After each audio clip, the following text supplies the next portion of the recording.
Abra sua Bíblia, por favor, no livro de Josué, capítulo 3, verso 5.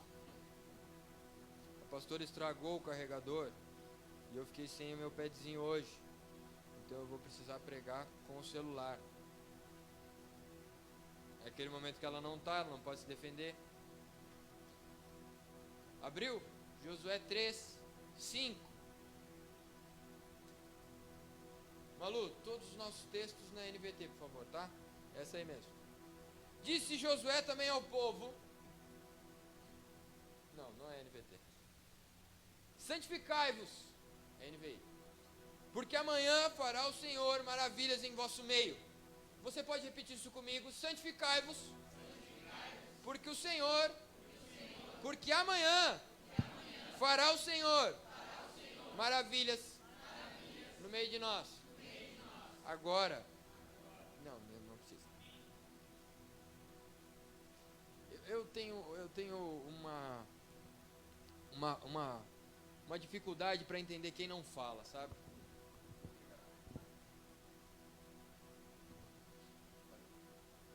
Eu tenho uma dificuldade de entender quem não fala. Você sabia que falando você expressa algo maior do que o seu corpo?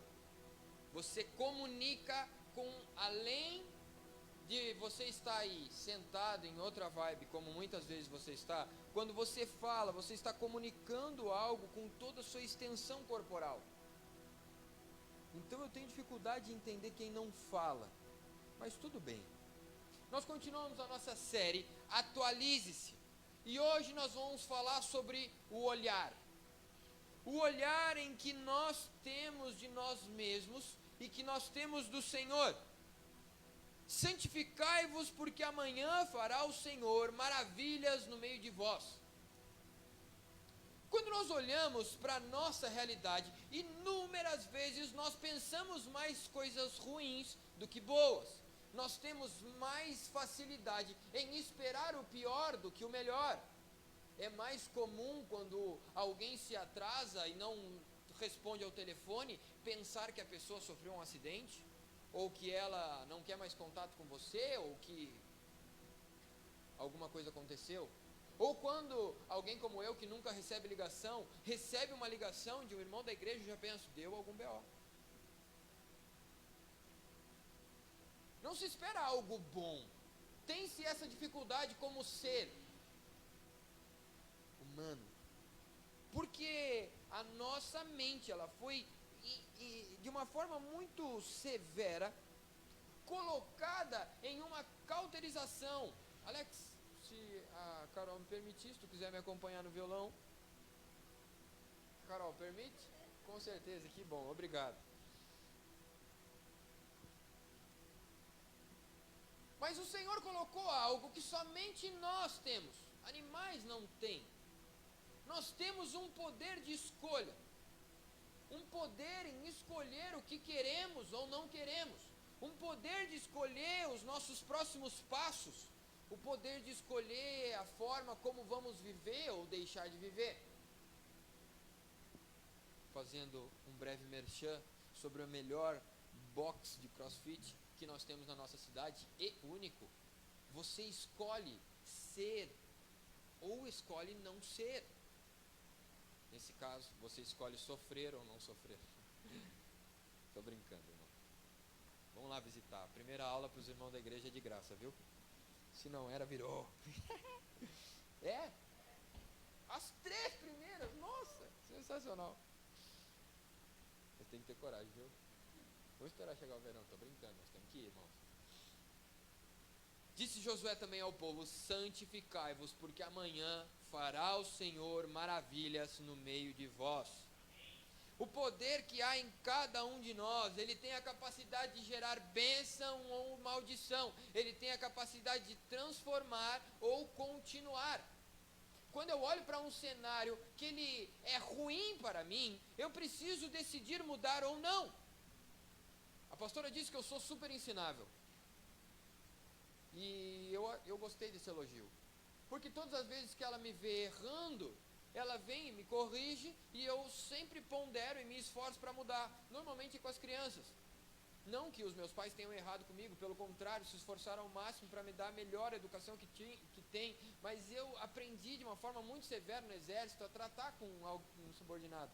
E com os irmãos da igreja, graças a Deus, eu não sou mais assim. Ou espero que não. Não, mas não sou, né? Mas eu olho às vezes para eles, e aconteceu um fato que me deixou bem pensativo. Eu tinha o hábito de usar da minha autoridade, o poder que era revestido em mim no quartel, e eu, quando encerrava o assunto, encerrava e acabou. Se é um subordinado, acabou o assunto, acabou. Não tem ponderações finais. Eu falei, deu. E eu estou conversando com a Melissa, e a Melissa, ela tem uma predisposição a me torear. A Melissa é minha filha de 3 anos, 4, quase 4. E ela sempre quer dar a última palavra. Eu digo, não, eu não quero mais te ouvir. E nós estávamos em uma conversa com uma amiga, com a Dedé lá do Canadá. E nós estamos conversando com ela, e a Melissa chega. Eu disse, filha, a gente está conversando, ela, mas pai, eu disse, eu não quero ouvir a tua voz. E ela encheu o olho de água e, cara, tudo bem, eu não queria. E a pastora, Lucas, tu não pode fazer isso. Eu digo, mas no quartel dava super certo. E ela, não, mas ela é uma menina, tu vai traumatizar, pobrezinha, isso e aquilo. Eu, é verdade. Agora eu digo, filha, para de me ponderar. Mas eu olhei para aquilo, e hoje eu já não disse para ela nenhuma vez que eu não queria ouvir a voz dela. Porque nós precisamos entender que o poder de escolha está nas nossas mãos. Se nós temos algo a melhorar, o papel é nosso, não é de mais ninguém. Eu não recebi uma proposta melhor porque o meu chefe, ele é um endemoniado. O meu casamento, ele não funciona porque o meu marido, ele não quer nada com nada. É muito fácil colocarmos as nossas frustradas expectativas, a culpa em outro, quando eu sei que não dei o melhor para fazer o meu melhor. O poder de escolha me dá acesso e capacidade de gerar bênção ou maldição. Judas, quando olhou para o seu poder de escolha e teve uma proposta de 30 moedas de prata para negar a Jesus e entregá-lo, ele olha para aquilo e tem uma escolha, ele decide trair. Ele decide trair. O salmista vai dizer no Salmo 109:17, visto que amou a maldição, que ela o alcance, assim como não desejou a bênção, que ela se afaste dele. Irmãos, essa é uma verdade que não muda. Nós nos movemos de acordo com as nossas escolhas, e as consequências, elas são naturais. Não tem como plantar batata e colher repolho. Uma das leis da física de Einstein diz que tudo aquilo que eu jogo volta. Então não tem como jogar uma bola azul e esperar que volte uma bola quadrada do Chaves. Não tem como eu lançar algo e esperar que seja diferente. Eu não posso olhar para os meus filhos e ser autoritário, arrogante, e esperar que eles sejam amorosos, compassivos, ótimos com os seus filhos. Ou eu mudo hoje, ou eu vou plantar algo muito parecido para o futuro. E aí quando a colheita vem, olha isso. Olha o que eu estou vivendo, olha aonde eu estou. Vocês lembram dos salmos que a gente leu? Do salmo que a gente leu?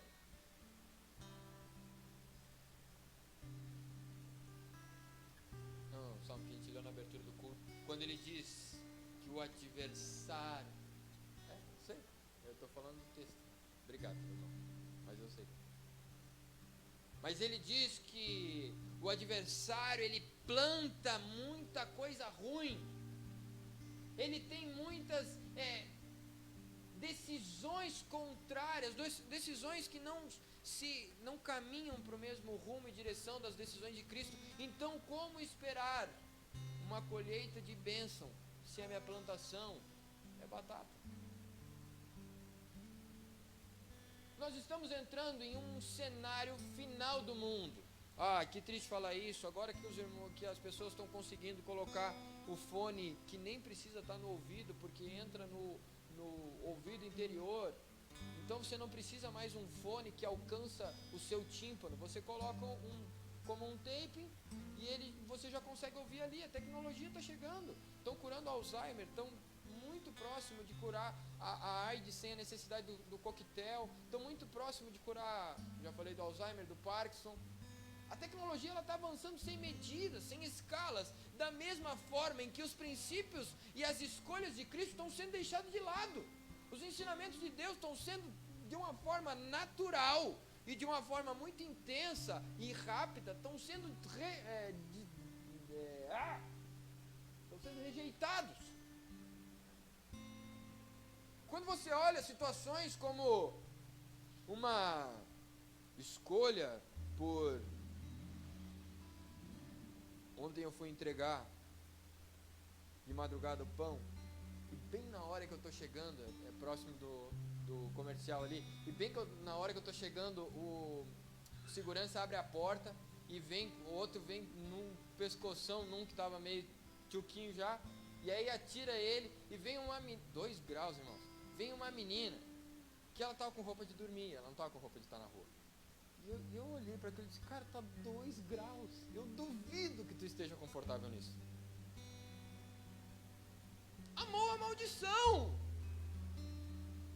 Só que aí nós olhamos com muito amor que temos, e nós falamos, cara, mas ainda há uma esperança, ainda há.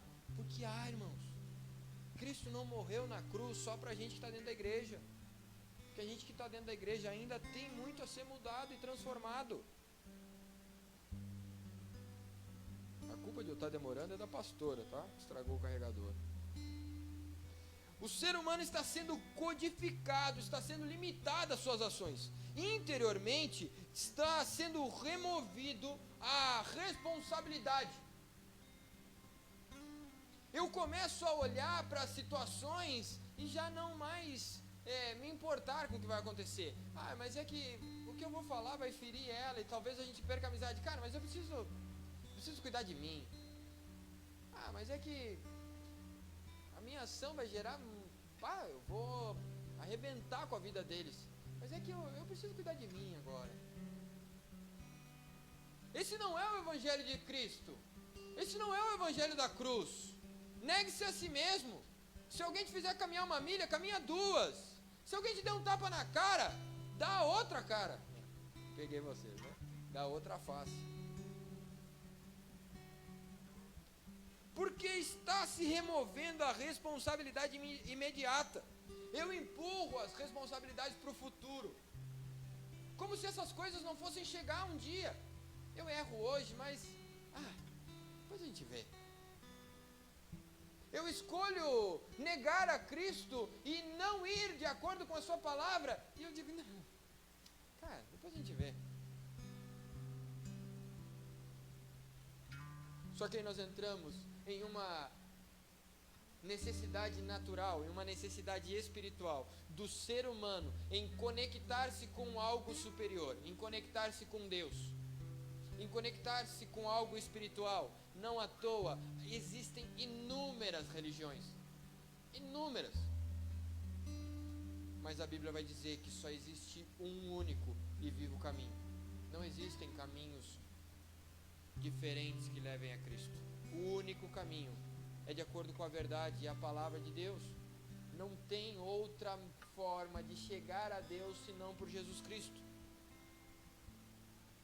Mas como olhar para esse propósito e para o cumprimento desse propósito em Deus e não concordar que Ele está movendo tudo ao meu redor, que Ele está transformando tempestades, movendo montes, montanhas, terras, para que se cumpra e para que eu alcance esse lugar de cumprimento? Então se torna algo muito fatídico olhar para tudo que acontece à minha volta e no meu redor, tudo que acontece na minha vida, e dizer, cara, isso é um processo de Deus. O Senhor está me fazendo passar por isso. Enquanto nós olhamos para as coisas e achamos que elas, isso simplesmente aconteceu. Mas é só mais uma situação, quando não, na verdade é Deus que está nos levando ao caminho do cumprimento do nosso propósito nele. De olhar para Deus e dizer: Senhor, eu ainda nem sei muito bem qual é o meu propósito, mas eu sei que o Senhor está me levando até lá. Abra sua Bíblia, por favor, em Marcos 4, versículo 38. Vai dar uma figurinha tão boa o momento da explosão da caixa. Mas nós tínhamos que ter gravado o Rubleski. Marcos 4, versículo 38. O poder de escolha, o olhar, está na nossa escolha, está nas nossas mãos. Nós decidimos para onde olharemos.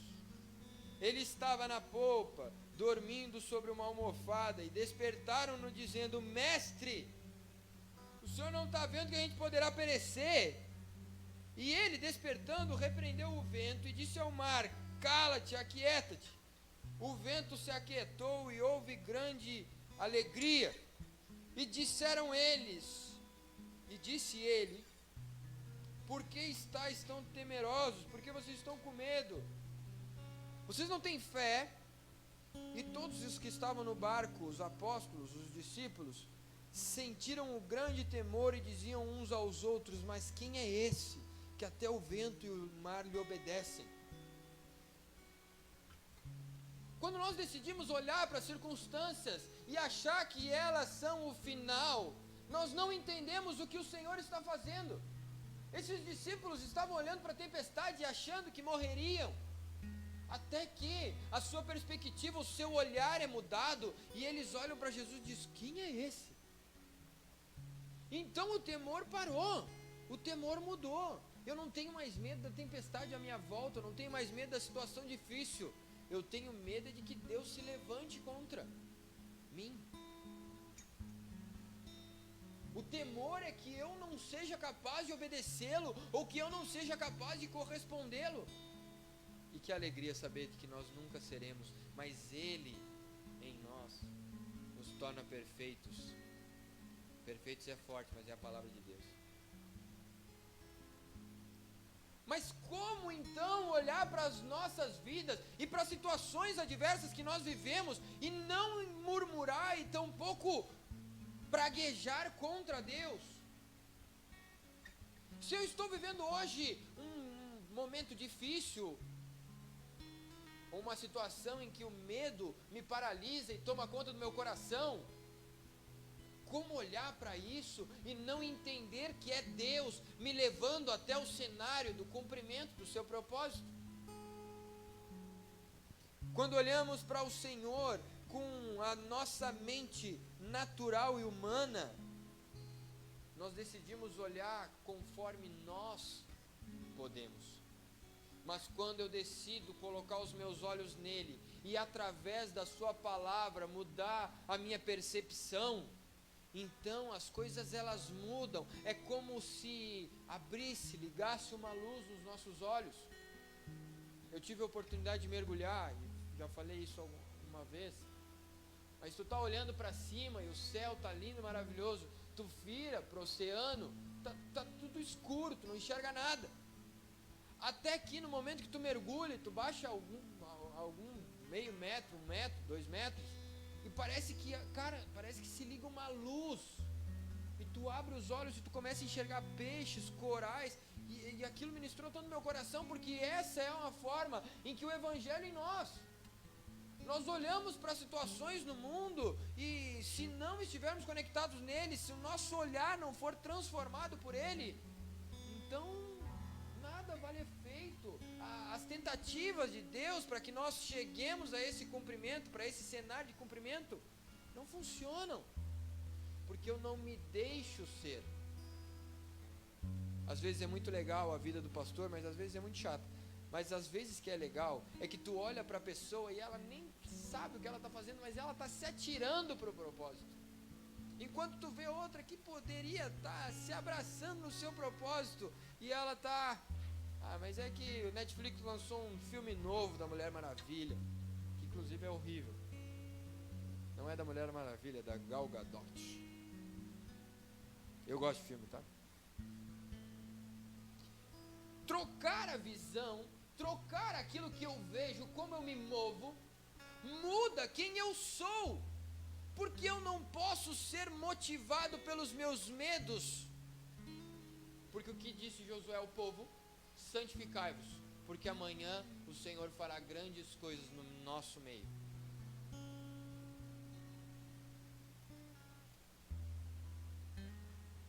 Esses homens temiam a tempestade, até o momento que eles começam a temer e a perceber quem estava com eles.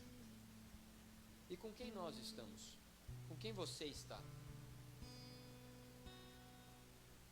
Nós temos a triste, falo isso de uma forma bem temerosa, a triste mania de olhar para o Senhor como um ser superior, de continuar olhando para Deus como algo maior, como algo inalcançável, quando Deus é um Pai, e quando esse Deus tem a intenção de nos abençoar, tem a intenção de nos fazer chegar nesse lugar de cumprimento, porque é o plano dele, nós somos apenas os instrumentos.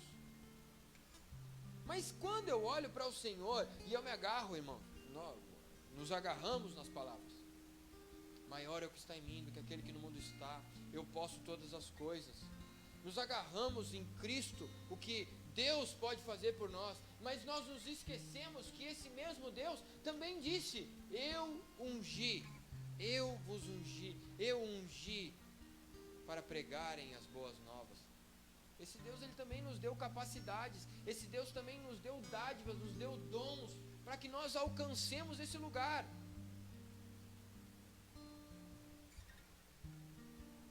Mas se ainda olhamos para o Senhor com a nossa mente limitada e cauterizada, com a nossa mente longe do plano de Deus, então eu ainda temo a tempestade e não me alegro ao passar por ela. Que loucura passar pela prova dando glória a Deus. Que loucura passar por um cenário difícil e se alegrar por saber que o Senhor está me levando até Ele. Daniel 11, verso 32, a parte B diz, mas o povo que conhece o seu Deus se tornará forte e fará proezas. Esse era o momento para você ter dado um amém, porque se você conhece o seu Deus, você vai ser forte e você vai fazer proezas. Mas ainda estamos olhando para o Senhor. Se Deus fizer, Ele é Deus. Se não fizer, Ele é Deus. Se a porta abrir, Ele é Deus. Mas se fechar, Ele continua sendo Deus. E amém por isso. Mas o que a Bíblia fala? Que o reino dos céus é conquistado por esforço. E os que se esforçam se apoderam dele. Então eu posso estar passando por um cenário muito difícil, dona Elaine, mas eu vou dobrar meu joelho todos os dias. Eu não vou deixar de falar das palavras do livro dessa lei.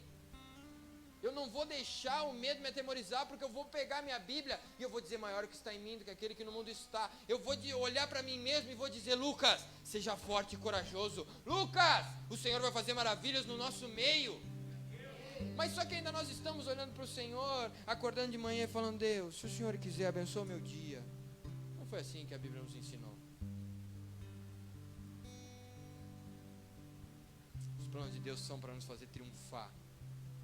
Os planos de Deus não são para nos fazer olhar para o Senhor, olhar para as circunstâncias com A, B ou C.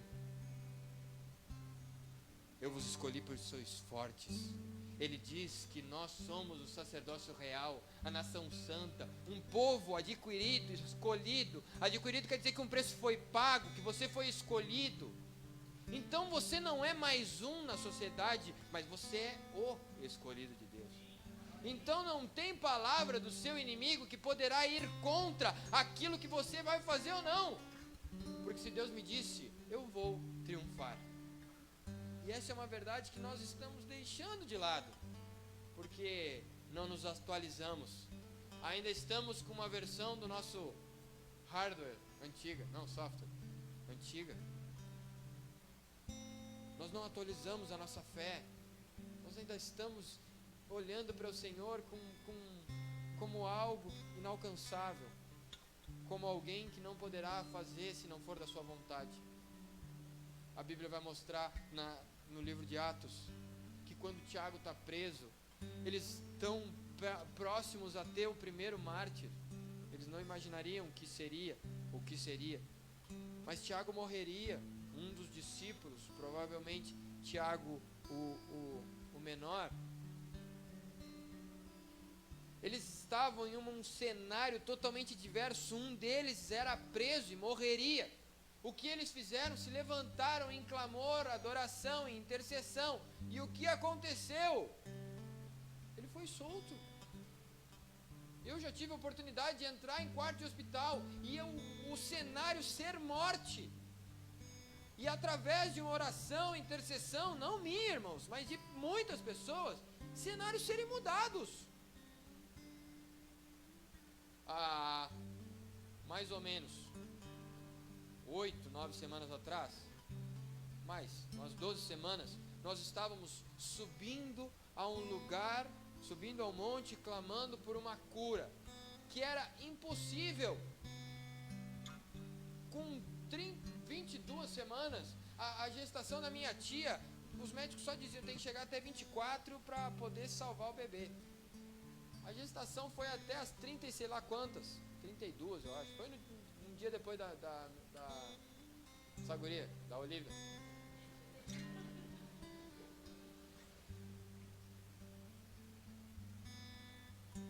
E a perspectiva, hoje é dia 13, e a perspectiva dos médicos era que a Amelie fosse para casa no dia 26 de agosto. Sabe quem é que está em casa hoje me ouvindo?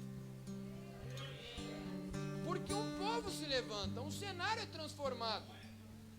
Mas você está vivendo milagres e olhando para o seu Deus e dizendo, se o Senhor quiser, dá as mãos ao meio-dia e diz, abençoe esse alimento que tem, se não tiver tudo bem. Vai dormir e diz, Deus, se o Senhor quiser, abençoe amanhã. Se o Senhor quiser, faz a igreja crescer. Se o Senhor quiser, faz com que eu alcance o meu propósito. Se o Senhor... Quando o Senhor nos chama para nos posicionar, para olhar para a guerra e para o adversário e ter a certeza de que tem um leão, de que tem alguém que quer nos matar, e olhar para esse adversário não como um coitadinho, mas saber que quem é esse incircunciso que vem. Diz para ele que eu vou em nome do Senhor. Não interessa se ele tem 3 metros e eu tenho 1,60. Estão ouvindo? Tá, pode ficar tranquilo. Eles estão ouvindo, tá tudo certo, tá? Não atrapalhem. Tá tudo perfeito. Estão ouvindo, tá bem. Nós já estamos caminhando para o final. O louvor, se não for incomodar, pode subir. Mas você está pronto?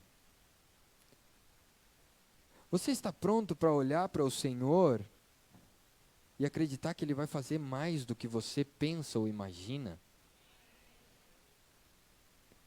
Você está pronto para olhar para o Senhor e acreditar que amanhã Ele fará grandes obras em nosso meio? Mas é amanhã, não é depois da manhã.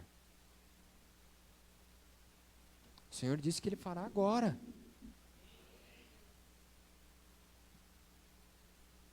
Porque o povo que conhece o seu Deus se tornará forte e fará proezas. E essa é uma promessa que está sobre nós.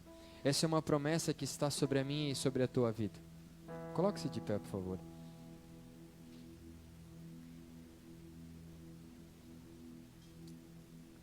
Santificai-vos, porque amanhã o Senhor fará maravilhas em nosso meio. Não olhe para a situação com medo ou temor pelo que está acontecendo, pelo futuro, por isso ou por aquilo. Confie e acredite que o Senhor fará ainda mais do que você pode pensar ou imaginar. De que Deus já deu o veredito final e esse é um plano bom para o seu futuro. Esse é uma palavra de alegria para o seu final. A sua família, ela não vai ser deixada para trás. Os seus sonhos, eles não vão se perder no meio do caminho. Porque o Senhor tem um propósito com a minha e com a sua vida. E esse propósito, ele vai se cumprir. Então responda ao Senhor. Olhe para Ele.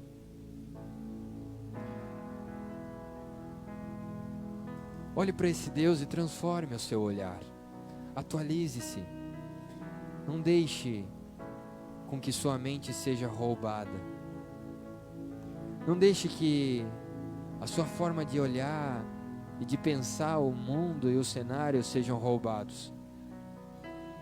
Mas olhe para o Senhor e coloque o filtro dos céus a partir de tudo que você vê.